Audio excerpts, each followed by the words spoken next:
Joe Biden says he's spoken to Prime Minister Netanyahu, reaffirming them. Now let's have a look at the quote. He basically said America's ironclad commitment to the security of Israel, condemning the attacks in the strongest possible terms. So, this is the point about this.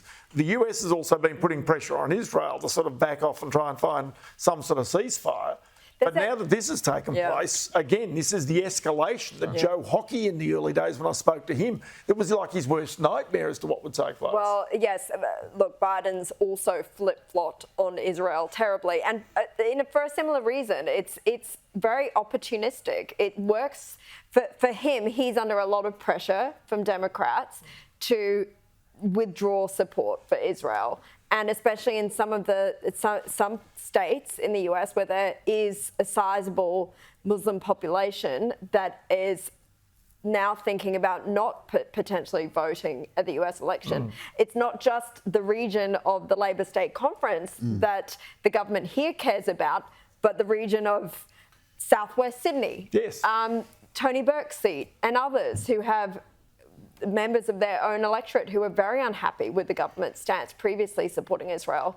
So what Iran has done is now forced all these people to come out and I mean, it seems counterproductive as you. This is the thing. So this brings us full circle. So suddenly the support that Australia, for what it's worth, doesn't really matter that much, but the US, because the US was wavering its support for Israel, it was condemning Netanyahu for moving in on Rafah. Right. It was condemning him for the aid workers, one of whom was also an American, and it was backing away from him. Suddenly Iran has brought the lion of the US right back into the fight. And again, they're not that stupid not to have known that this would happen. So why is it? It is because they want an escalation in the war. They want it to become a regional But I think in conflict. 2 weeks' time, Joe Biden is exactly back where he was before Iran was even threatening, let alone actually doing. Because as Caroline says, look, the demographics, the reality is that under the age of 30, a vote that he absolutely needs, they will not back him because they don't back him on Israel. They don't back him on the use of American weapons into Gaza. And in certain states like Minnesota, there's a population, about 6%, that aren't willing to do it.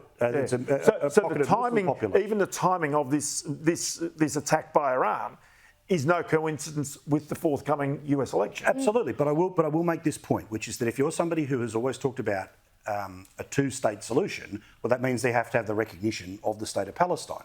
The question is, when does that happen? The idea that Penny Wong's making that conversation in the middle of this moment is not real, because again, if Palestine became the nation, they had an election, Hamas will win it. Okay, so you have to have a conversation where I know she's going to try and say at dinner parties and everything else, well, it's a Hamasless Palestine that will get recognised. Well, the reality is that if the world wanted to, in my view, get a solution that doesn't result in Hamas, is that the rebuilding of Gaza has to happen with international support, not just aid given to Gaza given to Hamas to rebuild Gaza.